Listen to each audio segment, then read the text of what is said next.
A single gunshot pierced the early morning quiet of Willow Creek, sending flocks of startled birds into the sky and causing Abigail Rose to clutch her daughter Emma tighter to her chest as they crouched beneath the broken floorboards of their ransacked homestead. The year was 1875, and the promise of a new life in the Wyoming Territory had turned to ash and fear in less than a week after her husband's murder at the hands of land-hungry cattle barons. "Mama," 5-year-old Emma whispered, her small body trembling, "are the bad men gone?" Abigail pressed a finger to her lips, straining to hear any movement above them. The secret cellar beneath their modest cabin had been their salvation when the riders had returned to claim what they believed was rightfully theirs. After 10 minutes of deafening silence, Abigail cautiously pushed open the trapdoor and peered into what remained of their home. "Come, sweetheart," she said softly, helping Emma climb out. "We need to gather what we can and leave before they return." The morning sun streamed through the broken windows, illuminating the destruction. Their few pieces of furniture lay shattered, foodstuffs scattered across the dirt floor. Abigail fought back tears as she grabbed a small cloth sack and began filling it with whatever provisions remained intact. "Where will we go?" Emma asked, clutching her only toy, a worn cloth doll her father had made against her chest. "To town," Abigail replied, though she knew their chances there were slim. The sheriff had made it clear that Thomas Rose's death was unfortunate, but not unexpected for a homesteader who refused to sell to the Cattlemen's Association. "We'll find help." They set out on foot, Abigail carrying their meager belongings and holding Emma's hand as they trudged along the dusty road toward Willow Creek. The journey would take most of the day, and with each step, Abigail rehearsed what she would say to convince anyone to help a widow and her child. By midday, the sun beat down mercilessly. Emma's steps had slowed, and Abigail's throat burned with thirst. They'd nearly finished their small water flask when the distant sound of hoofbeats made Abigail freeze. "Quick, Emma," she whispered urgently, pulling her daughter toward a cluster of sagebrush alongside the road. "Stay down and don't make a sound." They crouched low, Emma pressing against her mother's skirts as a lone rider approached. Abigail's heart hammered in her chest. Was it one of the men who'd killed Thomas? Had they realized survivors remained, the rider slowed his horse and Abigail caught her breath. He wasn't one of the attackers, at least not one she recognized. Tall and broad-shouldered, he sat easily in the saddle of a magnificent chestnut stallion. His face was partially obscured by the brim of his hat, but she could see the sun had weathered his skin to a deep tan. A rifle rested across his saddle, and a revolver hung at his hip. "I see you there in the brush, madam," he called out, his voice deep but not threatening. "No need to hide." "I mean you no harm." Abigail remained frozen, one arm protectively around Emma, who clung to her skirt in fear. The man dismounted slowly, keeping his hands visible. "Name's Nathan Wyatt. I'm heading to Willow Creek. Road's not safe for a woman and child alone." "We're fine, sir," Abigail managed, her voice steadier than she felt. "Just resting a moment." Nathan Wyatt stepped closer, and now Abigail could see his eyes a startling blue against his sun-darkened skin. He removed his hat, revealing dark hair streaked with hints of copper where the sun had lightened it. "You're the Rose widow," he said quietly, recognition dawning on his face. "I heard about what happened to your husband, those Cattlemen's Association boys." Abigail stiffened. "How do you know who I am?" "Small territory, madam. News travels." He glanced at their meager belongings, then at Emma, who was watching him with wide, frightened eyes. "You heading to town?" Abigail nodded cautiously. "Not much waiting for you there," he said frankly. "Sheriff Holloway's in the association's pocket. They've already filed claim on your land, saying it was abandoned." Fresh tears stung Abigail's eyes. "That land is ours. My husband died for it." Nathan nodded grimly. "I know, that's why I was riding out to your place. Wanted to see if the rumors were true." He knelt down to eye level with Emma, his movements deliberate and non-threatening. "Hello there, little lady. What's your name?" Emma pressed herself tighter against Abigail's skirt, peering out with one eye. "Her name is Emma," Abigail answered for her daughter. "And I'm Abigail Rose." Nathan smiled gently at the child. "Miss Emma, you and your mama look like you could use some water and food. I've got both on my horse. Would that be all right? Emma looked up at her mother questioningly.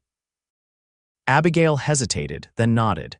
They were in no position to refuse help, regardless of where it came from. Nathan returned to his horse and brought back a canteen and some jerky wrapped in cloth. As they drank and ate, Abigail studied their unexpected company. His clothes were well-worn but clean denim trousers, a faded red cotton shirt, and a leather vest. Not the fancy attire of a wealthy cattleman, but not the rags of a drifter either. "Mr. Wyatt," she began carefully, "I appreciate your kindness, but I must ask, why are you helping us?" Nathan settled back on his heels, considering his words. "Your husband wasn't the first homesteader killed by the association, Mrs. Rose. They've been running roughshod over this territory for too long." He paused, his jaw tightening. "My brother had a small ranch north of here. Same thing happened to him last year." Understanding dawned on Abigail. "You're seeking revenge, justice," he corrected. "But I won't find it alone, and I won't find it today." He looked at Emma, who had relaxed enough to nibble on the jerky. "Right now, you two need a safe place, and I've got a cabin about half a day's ride from here. It's not much, but it's well hidden and defendable." Abigail's mind raced. Trust this stranger. What choice did she have? The town offered no sanctuary, and they couldn't return to their homestead. "What do you want in return?" she asked bluntly. Nathan's eyes widened slightly, then softened with understanding of her implication. "Nothing like that, madam. I'm offering help because it's the right thing to do.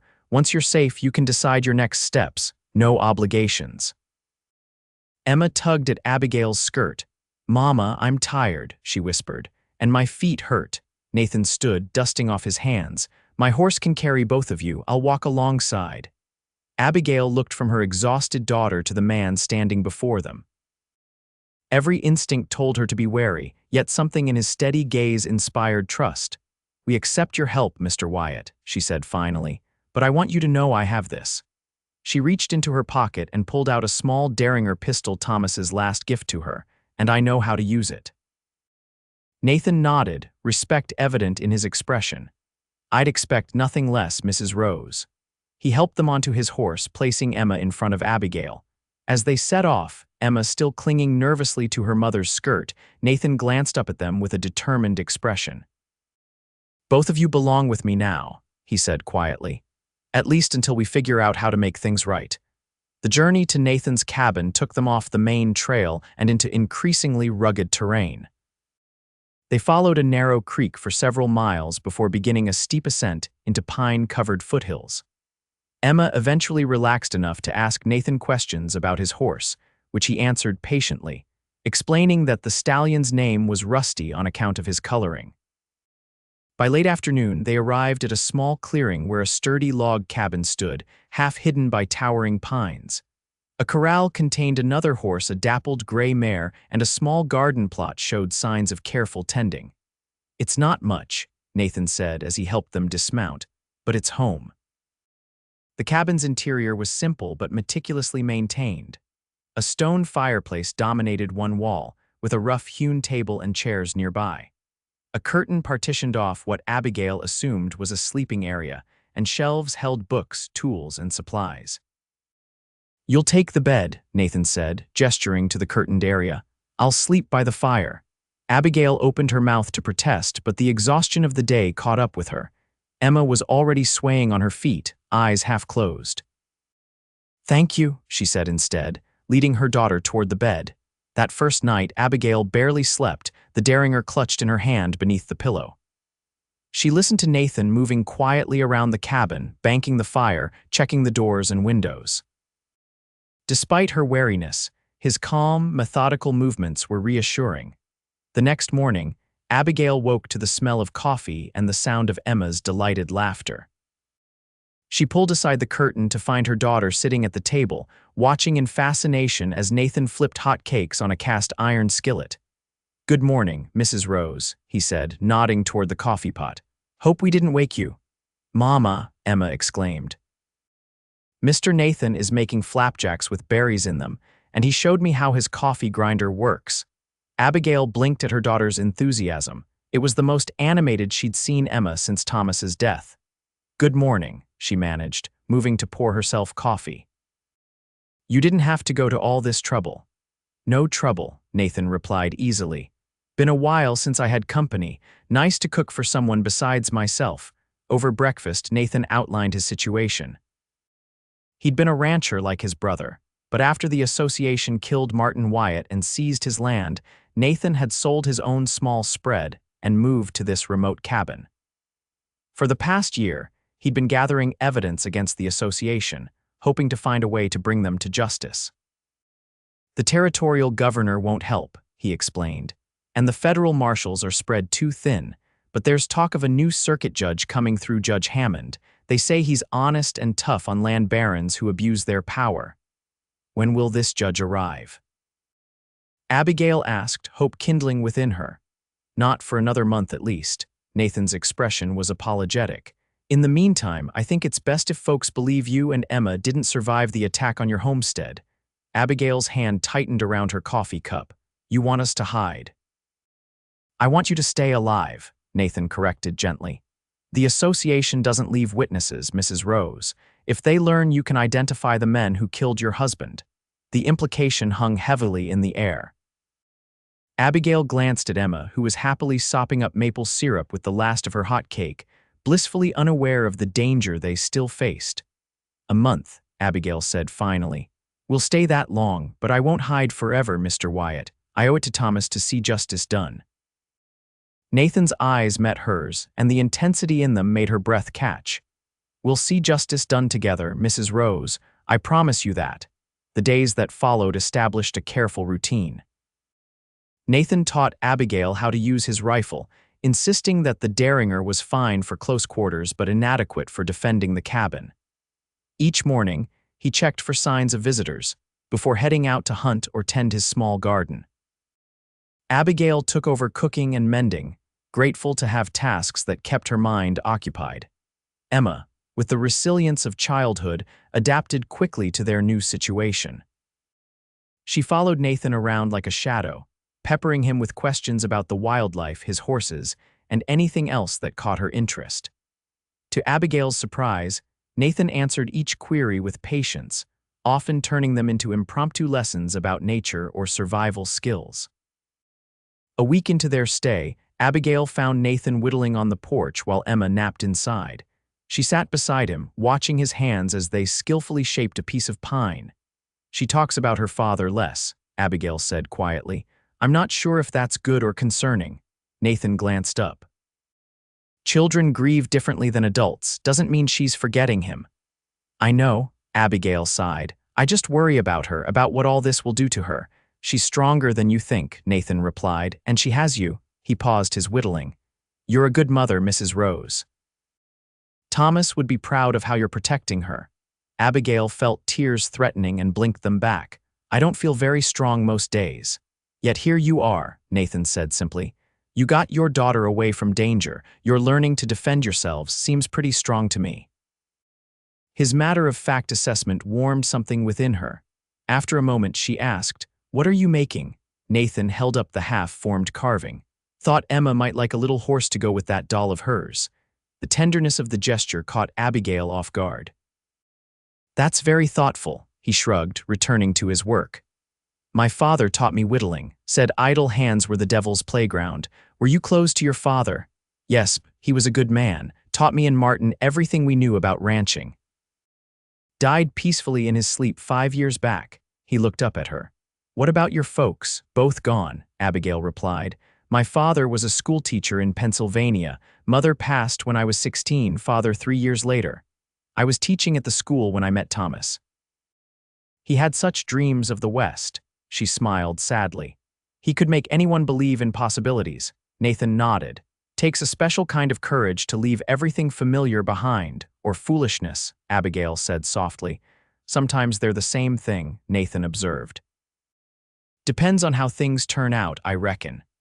They fell into a comfortable silence, broken only by the rhythmic sound of his knife on wood and the distant call of birds. Abigail found herself studying his profile, the strong line of his jaw, the crow's feet at the corner of his eye that suggested he smiled more than he frowned.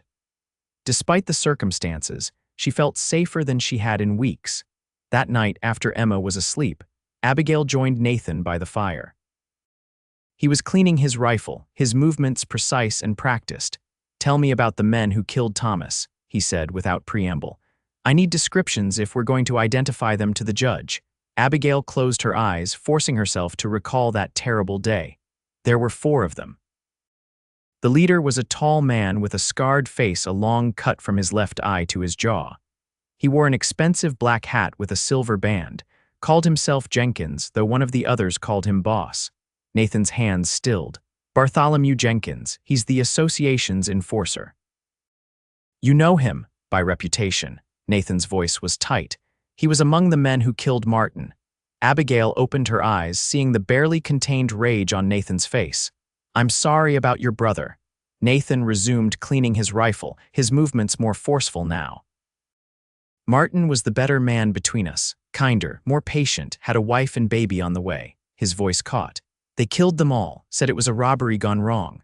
Horror washed over Abigail. "Your brother's wife and child too?" Nathan nodded, unable to speak for a moment. When he did, his voice was rough with emotion.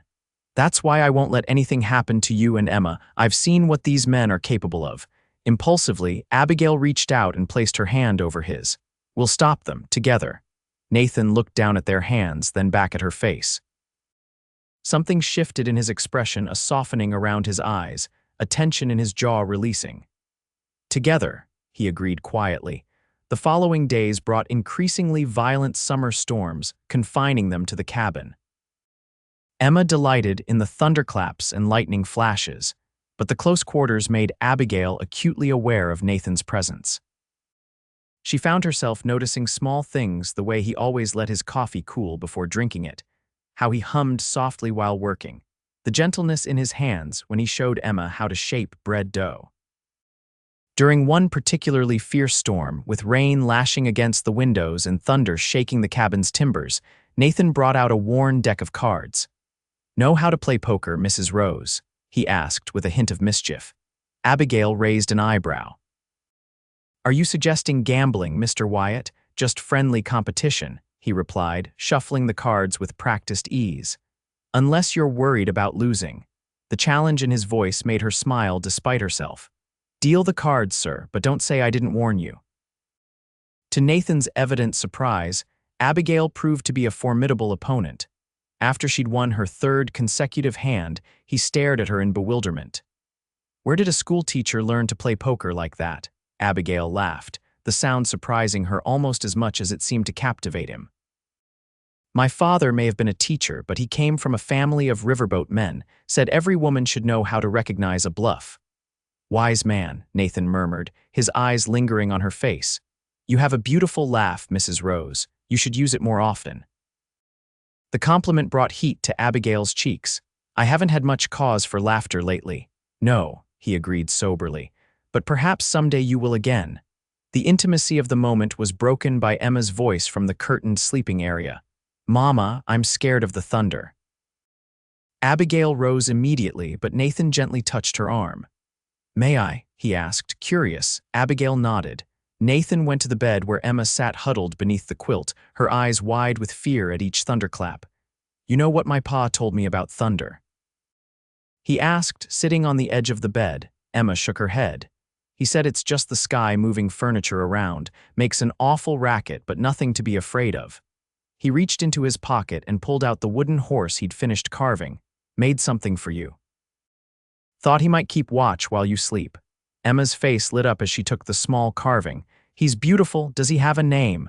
"That's for you to decide," Nathan replied. "A horse needs a name that fits him just right." Emma studied the wooden figure seriously.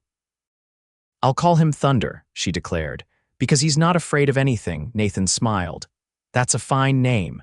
He tucked the blanket around her. "You and Thunder get some sleep now. We've got baking to do tomorrow if this rain lets up." Abigail watched from the doorway, her heart constricting at the tenderness in Nathan's actions. As he returned to the table, their eyes met, and something unspoken passed between them, an acknowledgement that something was changing, boundaries shifting like the landscape after a storm. Neither mentioned the moment, but that night as Nathan settled on his bedroll by the fire, Abigail lay awake much longer than usual. listening to his steady breathing and wondering at the strange turns life could take. The storms gave way to brilliant summer days. Nathan took them to a hidden meadow where wildflowers grew in profusion, teaching Emma the names of each variety and helping her gather a bouquet for her mother. Abigail watched them together, her daughter's small hand trustingly in Nathan's large one, and felt an unexpected contentment. "He's not trying to replace Papa, is he?" Emma asked one night as Abigail tucked her into bed. The question caught Abigail off guard. "No, sweetheart, Mr. Wyatt is just being kind to us while we stay here." Emma considered this. "But you like him, don't you?" "You smile different when he's around." Children's perception could be disconcertingly accurate. "I do like him," Abigail admitted carefully. "He's a good man who's helping us." "Papa would want us to be safe," Emma said with the simple logic of childhood, "and Mr. Nathan makes us safe." Abigail kissed her daughter's forehead. "Yes, he does. Now sleep, little one." Later, sitting on the porch watching fireflies rise from the grass, Abigail sensed Nathan's approach before he spoke. "Full moon tonight," he observed, settling beside her. "Makes the mountains look like they're covered in silver." "It's beautiful here," Abigail agreed. "So different from Pennsylvania, wilder, but there's a peace to it as well." Nathan nodded. "That's why I stay, despite everything. This land gets into your blood." They sat in companionable silence for a while before Nathan cleared his throat. "Mrs. Rose, Abigail, there's something I should tell you." The use of her given name made her turn to look at him. "What is it?" "I rode into town yesterday while you and Emma were picking berries." His expression was troubled. "Wanted to see if there was any news about Judge Hammond." Alarm shot through Abigail. "You went to Willow Creek. What if someone had recognized you?" "I was careful. Stayed on the outskirts, spoke only to an old trapper I trust." Nathan ran a hand through his hair. "The judge has been delayed. There's talk of trouble with some of the native tribes near Cheyenne, and the army has requested his presence there first." Abigail's heart sank. "How long?" "Another month, maybe 2. He looked at her apologetically. "I know that's not what you wanted to hear." Disappointment washed over her, but strangely, it wasn't as devastating as it might have been weeks earlier. "We've been safe here," she said slowly. "Emma is. Happier than I've seen her in a long time." Nathan's eyes searched her face. "You're welcome to stay as long as needed." "I meant what I said that first day on the road. You both belong here until we can make things right." The way he said belong stirred something in Abigail's chest. Before she could examine the feeling, Nathan continued. "There's more news, bad news." His expression darkened. "Jenkins and his men burned down what was left of your homestead. They're telling people in town that they found 2 bodies in the ruins, a woman and child." Abigail gasped. "They're pretending they killed us," covering their tracks, Nathan confirmed grimly. "But it means they're not looking for you anymore. They believe you're dead." The implications slowly dawned on Abigail. "So we're safer now." "For the time being." Nathan hesitated, then added, "But it also means your land is officially being parceled out to association members. By the time the judge arrives, it may be difficult to reclaim." Abigail stared out at the silver-drenched landscape. The land that Thomas had loved, that he had died for, was slipping away. Yet here in this moment, with the scent of pine in the air and the distant howl of a coyote, she found it hard to summon the same desperate attachment. "Land can be replaced," she said finally. "Lives cannot." Nathan studied her for a long moment. "Your husband must have been quite a man to inspire such loyalty." "He was," Abigail agreed softly. "He had dreams bigger than most and the courage to chase them." She turned to face Nathan fully. "But I'm beginning to think he would want Emma and me to live above all else. To find happiness where we can." Something flickered in Nathan's eyes, hope, perhaps, or understanding. "And can you find happiness here, I mean?" The question hung between them, loaded with unspoken meaning. Abigail found herself unable to look away from his face, from the earnestness in his expression. "I already have, in ways I never expected," she admitted, her voice barely above a whisper. Nathan's hand moved tentatively toward hers on the porch rail, his calloused fingers brushing against her skin. "Abigail." The cabin door creaked open behind them, and they moved apart as Emma appeared, rubbing her eyes sleepily. "I had a bad dream." Abigail opened her arms and Emma climbed into her lap. "What was it about, sweetheart?" The bad men came and took you away, Emma murmured, burying her face against her mother's neck. Nathan reached out to stroke Emma's hair gently. No one's going to take your mama away, Emma. I promise you that. Emma lifted her head, regarding him solemnly. You'll protect us. With everything I have, Nathan replied, his voice rough with emotion. Emma nodded, seemingly satisfied. Then I'll go back to sleep. She climbed down from Abigail's lap, but paused to look between the two adults. You should come inside too. It's nicer when we're all together. After Emma had returned to bed, Abigail and Nathan remained on the porch, the moment between them transformed but not diminished by the interruption. She trusts you, Abigail said softly. That's not something she gives easily, especially after what happened. Children know who they can count on, Nathan replied. It's adults who complicate things with doubt. Their eyes met again, and this time Abigail didn't look away. And what if I'm tired of doubting? Nathan's breath caught audibly. He moved closer, his hand finding hers again. Then I'd say we might both be ready to trust in something new. Under the silver light of the full moon, Abigail Rose allowed herself to imagine a future different from the one she'd planned, one where grief gave way to new beginnings, and where a cabin in the wilderness might become a home. Summer faded toward autumn, the aspens turning gold on the mountainsides. With each passing day, the connection between Abigail and Nathan deepened. They moved in a careful dance of growing affection, hands lingering during the passing of a dish. Conversations extending late into the evening after Emma was asleep, shared glances that said more than words could express. They were gathering the last of the season's vegetables when Emma, who had been chattering happily while collecting carrots, suddenly fell silent. Abigail looked up to see her daughter staring intently into the surrounding forest. Emma, what is it? I saw something move, Emma whispered, pointing toward a dense thicket of pines. Nathan straightened immediately, his hand moving to the pistol at his hip. Get inside, he said quietly. Both of you. Nathan, Abigail began, but he silenced her with a look. Now, please. Abigail gathered Emma into her arms and hurried toward the cabin. As they reached the door, a voice called out from the trees. That you, Wyatt. Hold your fire. It's me, McCreary. Nathan's tense posture relaxed slightly, though his hand remained near his weapon. Come out slow, Angus. I've got company. An elderly man emerged from the trees, leading a mule laden with pelts and supplies. His beard was white and wild, his clothing a patchwork of animal skins and worn fabric. Despite his grizzled appearance, his eyes were sharp and alert. Didn't mean to startle the little miss, he called, tipping his fur cap toward Emma. Just passing through and thought I'd check if you needed any supplies before winter sets in. Nathan beckoned Abigail and Emma back. It's all right. This is Angus McCreary. He's the trapper I mentioned, been roaming these mountains for 40 years, knows more about staying alive out here than anyone. McCreary studied Abigail and Emma with undisguised curiosity.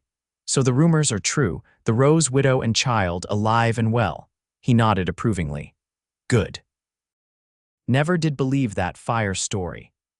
They invited the old trapper to stay for dinner, and over a hearty stew, McCreary shared news from town. The Cattlemen's Association was growing bolder, pressuring smaller ranchers to sell out or face consequences. 3 more homesteaders had abandoned their claims after receiving threats. And what of Judge Hammond? Nathan asked, refilling the trapper's coffee cup. McCreary's expression turned grim. That's mainly why I came, boy. Word is the association sent men to intercept him before he reaches the territory. Abigail gasped. They mean to kill a federal judge, discourage him more like, McCreary replied. Make it clear this territory ain't worth the trouble. He leaned forward. But there's something else. A federal marshal's been dispatched ahead of the judge. Name's Cooper. Supposed to be investigating the land disputes and reports of violence. Nathan and Abigail exchanged a look of cautious hope.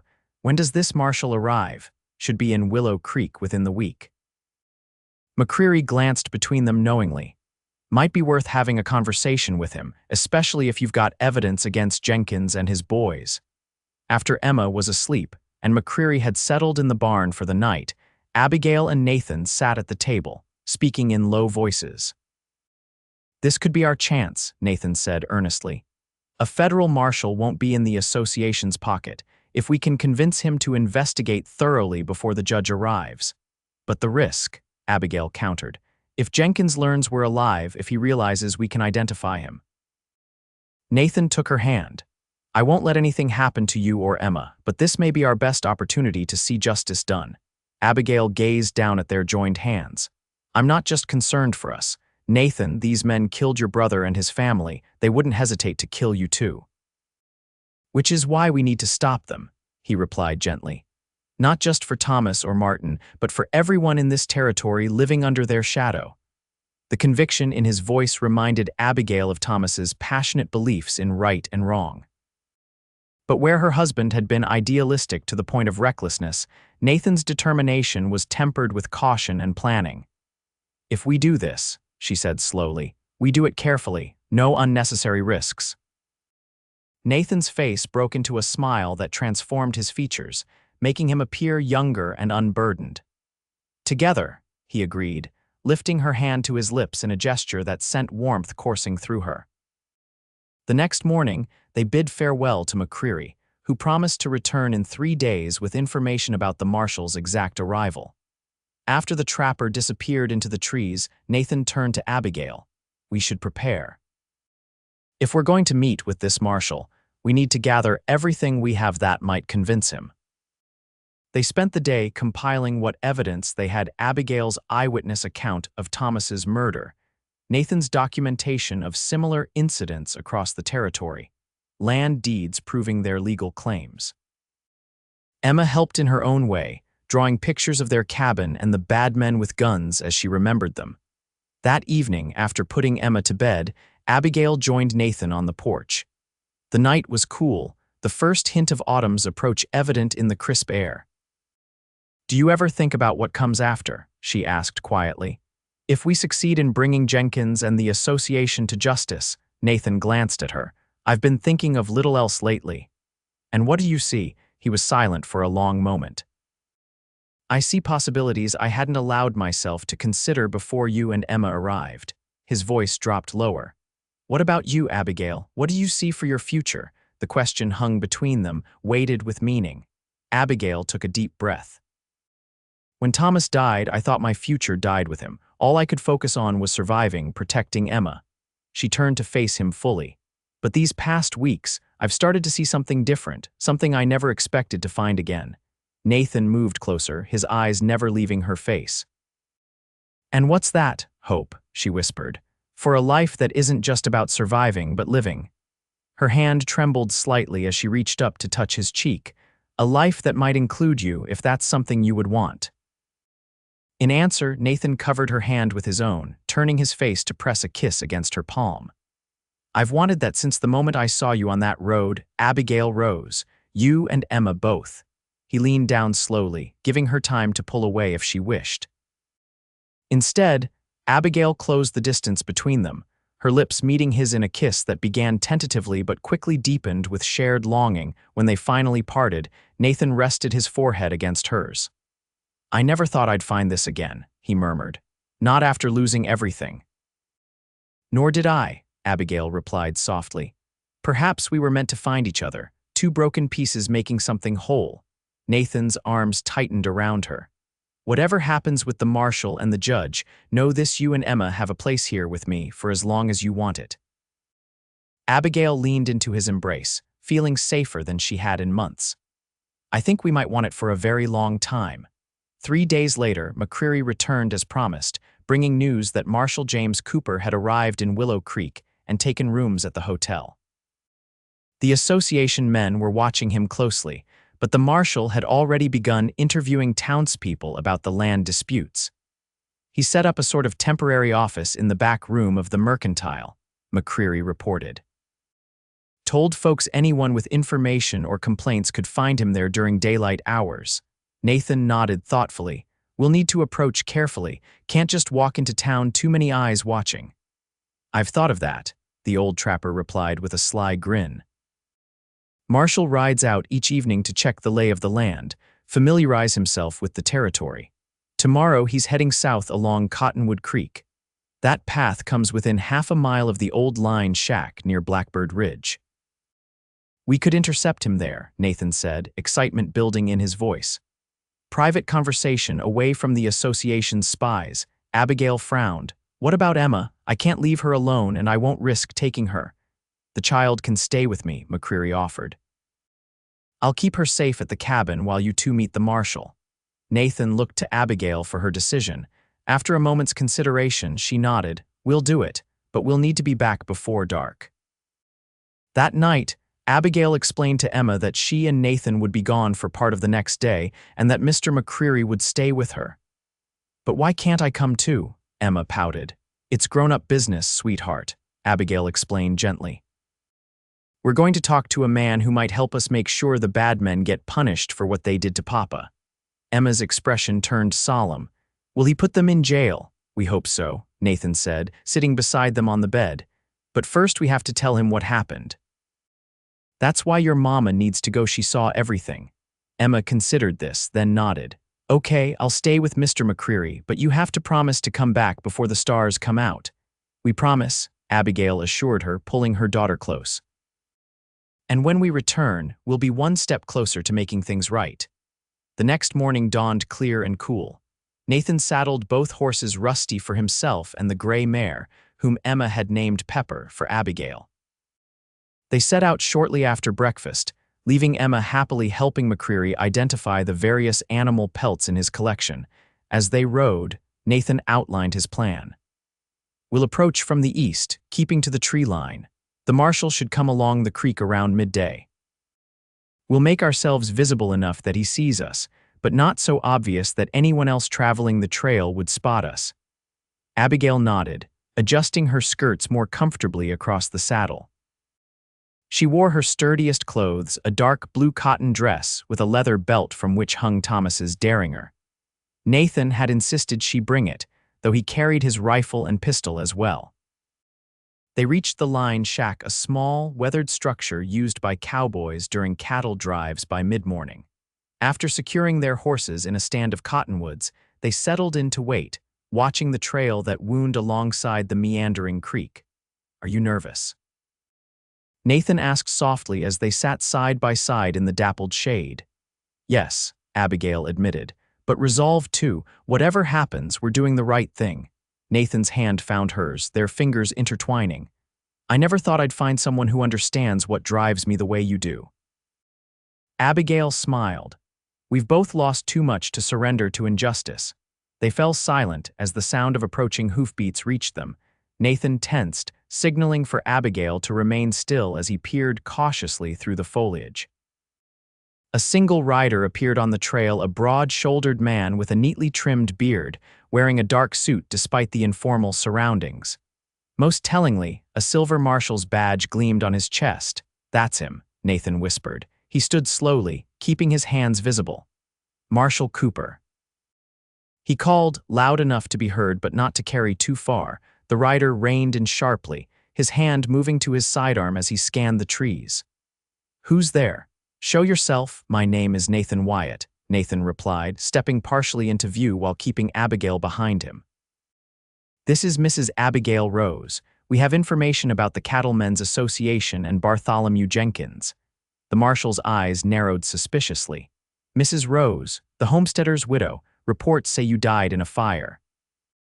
Reports fabricated by the men who murdered my husband, Abigail said, moving to stand beside Nathan. Marshal Cooper, we've risked a great deal to speak with you. Will you hear us out? Cooper studied them for a long moment before nodding curtly. Come out where I can see you properly. Keep your hands visible. They complied, moving slowly onto the trail. The marshal dismounted but maintained a cautious distance. I've heard rumors about Jenkins and his employers, Cooper acknowledged. But rumors aren't enough for an indictment. I need evidence. We have eyewitness testimony, Nathan replied. Mrs. Rose saw Jenkins and his men kill her husband in cold blood. I can connect them to at least 3 other similar incidents, including the murder of my brother and his family. Cooper's expression remained impassive, but something flickered in his eyes' interest, perhaps. That's still your word against theirs. The association has powerful friends in this territory. We have more, Abigail interjected. From her pocket, she withdrew a folded document. This is a letter my husband received a week before his death, signed by Bartholomew Jenkins himself. It explicitly threatens violence if we didn't abandon our claim. The marshal took the letter, reading it carefully before returning it to Abigail. This is helpful, but not conclusive. I'd need a gunshot cracked through the air, the bullet splintering bark from a tree inches from Cooper's head. Instantly, Nathan shoved Abigail to the ground, covering her body with his own as more shots followed. Ambush. Cooper shouted, drawing his weapon and firing toward the ridgeline where the shots had originated. Get to cover. Nathan pulled Abigail toward the dense underbrush, bullets kicking up dirt around them. They crawled frantically until they reached a fallen log, Nathan's body still shielding hers. Are you hit? He demanded, his eyes scanning her frantically. No, Abigail gasped, her heart pounding so hard she could barely speak. I'm fine, stay down, Nathan peered over the log. Cooper's pinned down behind that boulder, looks like 3 shooters on the ridge. Terror gripped Abigail. Jenkins, can't tell from here, but someone knew we were meeting the marshal. Nathan's expression hardened. We need to get to the horses and back to the cabin. Emma McCreary will protect her, Abigail insisted, though fear for her daughter clawed at her chest. We can't leave the marshal.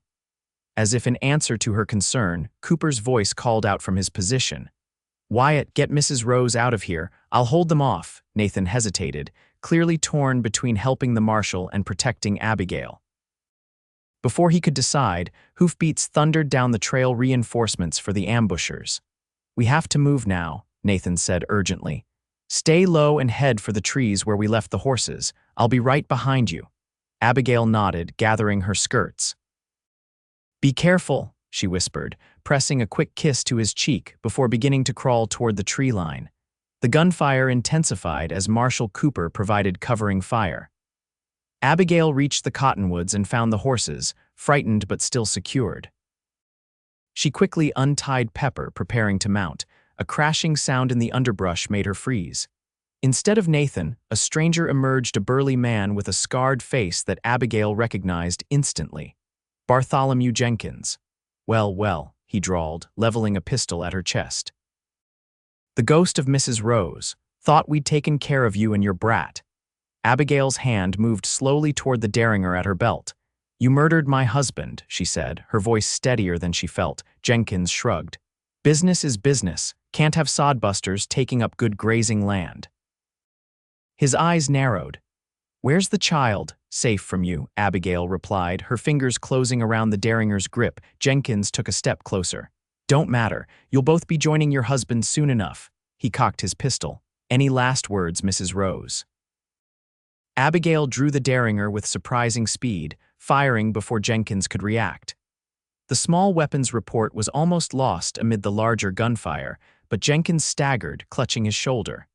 You little, he snarled, raising his pistol again despite the wound. A rifle shot rang out and Jenkins collapsed, a look of shock frozen on his face.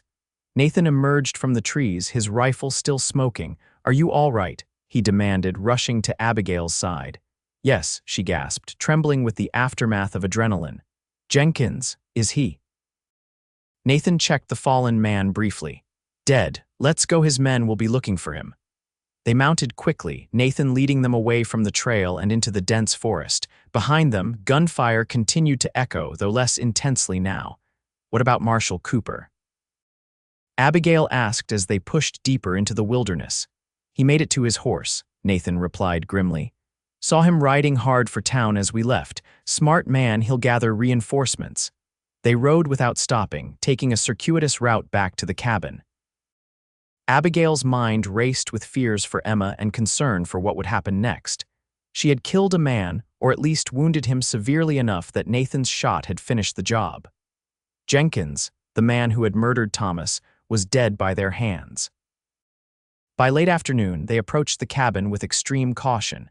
Nathan insisted on circling the property first, ensuring no ambushers waited. When they finally reached the clearing, McCreary emerged from the cabin with his rifle ready, Emma safely behind him. Mama. Emma cried, running to Abigail as she dismounted. You promised to be back before the stars. Abigail gathered her daughter close, tears of relief streaming down her face. I know, sweetheart. I'm sorry we were delayed. McCreary approached Nathan, speaking in low tones. Trouble. Jenkins is dead, Nathan replied quietly. But his men will be looking for revenge. We need to leave tonight. The old trapper nodded. I figured something might go wrong. Already packed your essentials. The little miss helped. Within an hour, they had loaded the horses with supplies and necessities.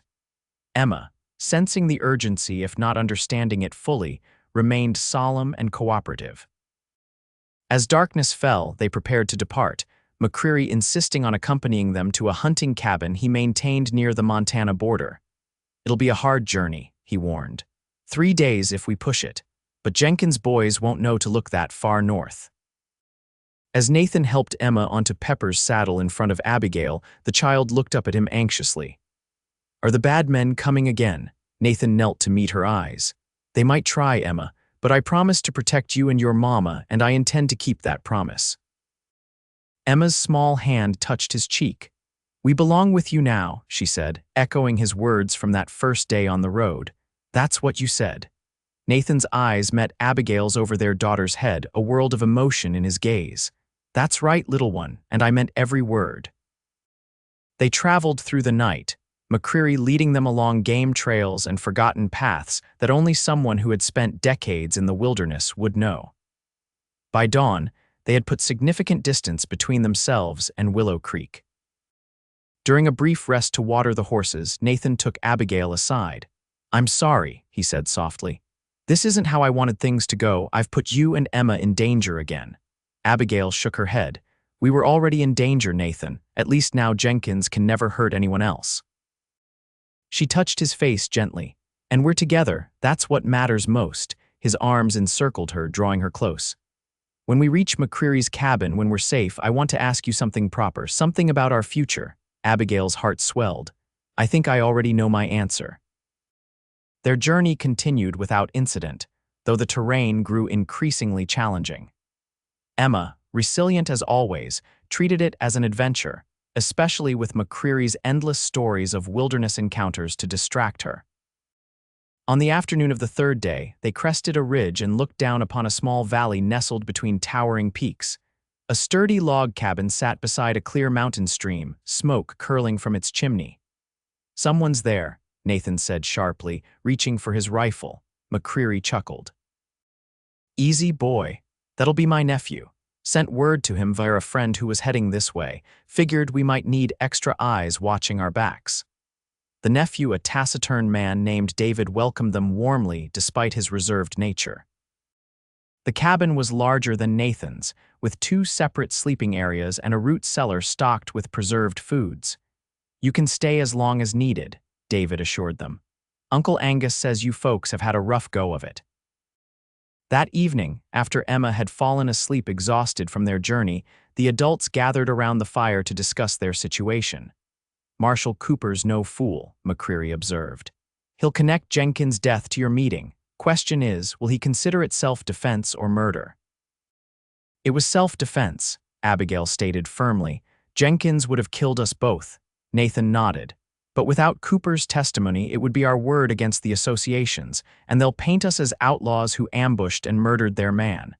So we wait, David suggested pragmatically. Winter's coming soon anyway. Snow will close the passes until spring. By then, things might have settled. The prospect of months isolated in the remote cabin was daunting, but Abigail found herself surprisingly untroubled by it. After all they'd endured, safety and peace, even temporary, seemed like precious gifts. Later, as McCreary and David retired to the lean-to outside, Nathan led Abigail to the cabin's small porch. The night was clear, stars scattered like diamonds across the velvet sky. I've been carrying something with me, Nathan said, reaching into his pocket. Been waiting for the right moment, though I'm not sure such a thing exists in our circumstances. He opened his palm to reveal a simple gold band. It was my mother's. My father gave it to me before he died, said I should save it for when I found someone special. Abigail's breath caught as Nathan dropped to one knee before her. Abigail Rose, I know we've known each other only a short time, and most of it under the strangest of circumstances. But I've come to love you with everything I am, you and Emma both. His voice grew husky with emotion. "I can't promise an easy life, but I can promise to cherish and protect you both until my dying day. Will you marry me?" Tears blurred Abigail's vision as she nodded. "Yes," she whispered.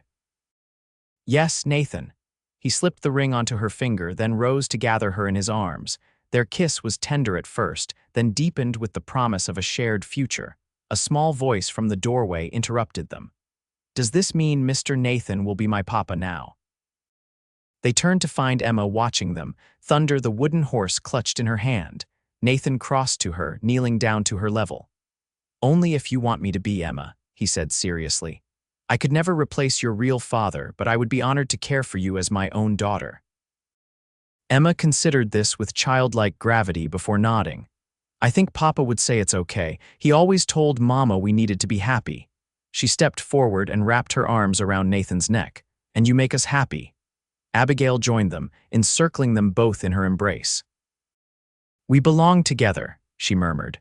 "All of us." Winter descended on the mountains with stunning swiftness, blanketing the valley in snow and sealing them away from the world below.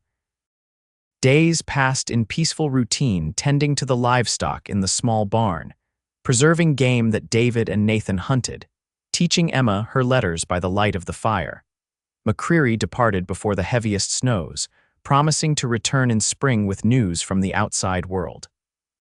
David proved to be excellent company despite his initial reserve, particularly after Emma coaxed him into teaching her to play checkers.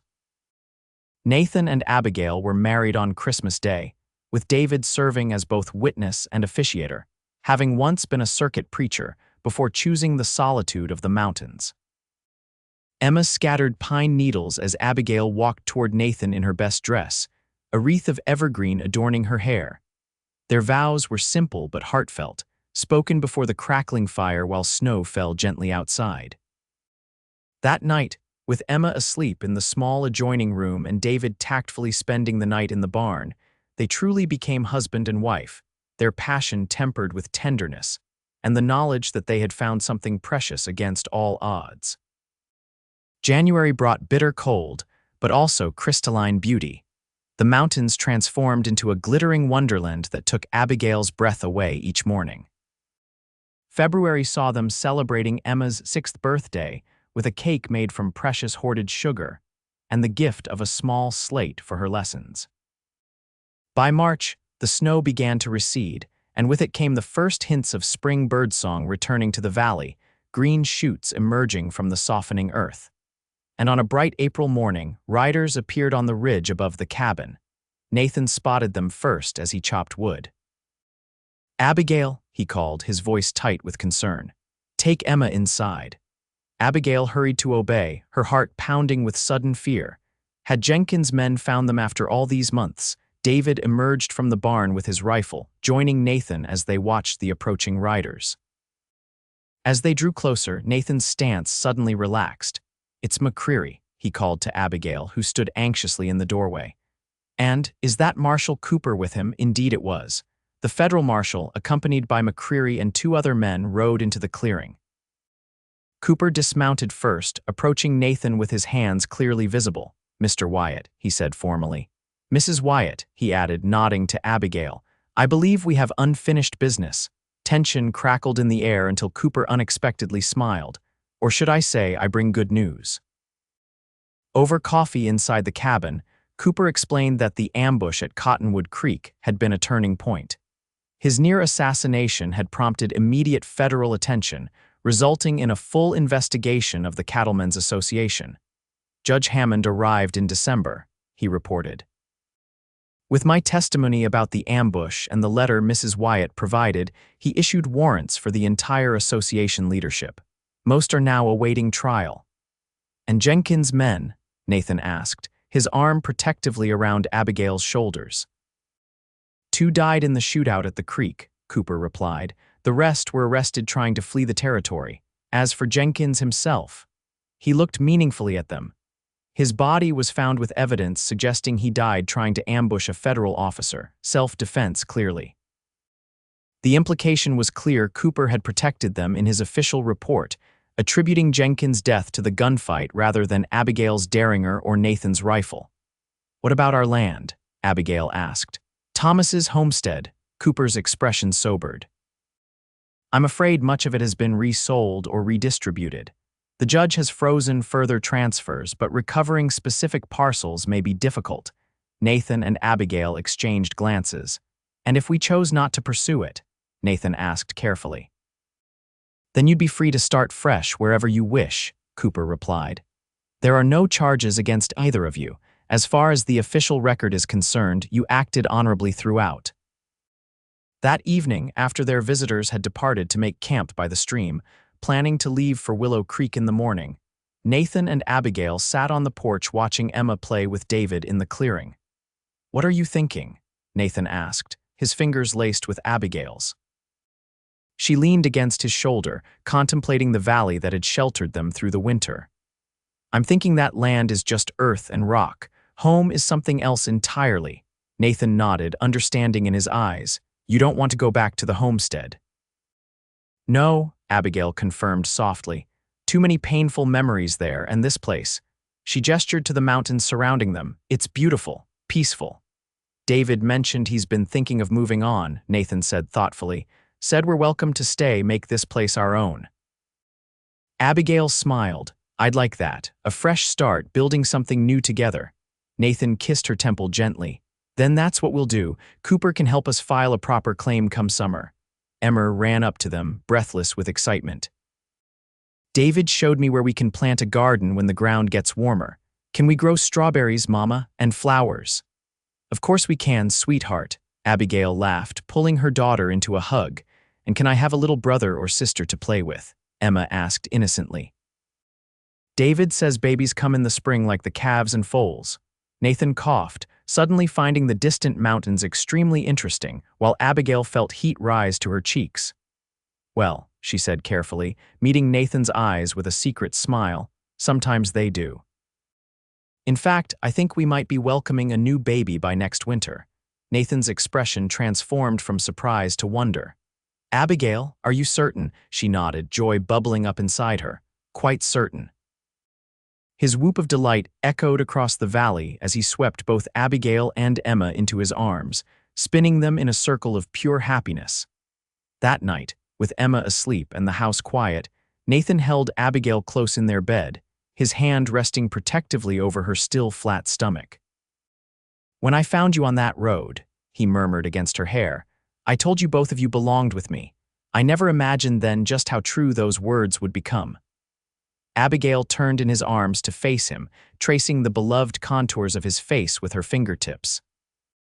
Some things are meant to be, even when they begin in tragedy. Thomas used to say that God never closes a door without opening a window. He was a wise man, Nathan replied softly. I'll make sure Emma never forgets him. And I'll make sure our new little one knows the story of how we found each other, Abigail promised. How love can grow even in the harshest conditions, like wildflowers after a prairie fire. As spring blossomed fully around them, the small cabin in the valley became truly their home. David departed for California with their blessing, leaving them the property he'd come to love less than they did. Marshal Cooper returned in June with the paperwork recognizing their legal claim to the land. When autumn painted the mountains in vibrant hues once more, Abigail gave birth to a son they named Thomas Martin Wyatt, honoring both the men whose lives and deaths had led them to each other. Emma proved to be an attentive big sister, solemnly showing baby Thomas her wooden horse and telling him stories about the stars. Years passed and their family grew. A daughter joined them 2 years later, then another son. The cabin expanded with each child, Nathan adding rooms with the same care he'd shown in building their life together. They raised cattle and horses, planted orchards and gardens, creating an oasis of peace in the mountain valley. Occasionally, visitors brought news from the outside world, the conviction of the last association members, the growth of Willow Creek into a proper town, the advancing railroad. But these seemed like stories from another life, interesting but distant. On their 10th anniversary, Nathan surprised Abigail with a small gold locket containing miniature portraits of all their children. As they stood on the porch watching the sunset paint the mountains in crimson and gold, he wrapped his arms around her from behind. "Any regrets?" he asked softly. Abigail leaned back against his chest, contemplating the life they'd built together, the home filled with laughter, the land nurtured by their care, the love that had grown deeper with each passing year. "Not one," she replied, turning in his arms to kiss him as tenderly as she had on that long-ago day when a frightened widow and her child had found safety, and eventually love, with a cowboy who had lost everything but his courage and compassion. In the distance, their children's laughter rang out, a joyful chorus against the backdrop of the wilderness that had sheltered them, tested them, and ultimately blessed them with a life richer than either could have imagined when fate first brought them together on a dusty Wyoming road.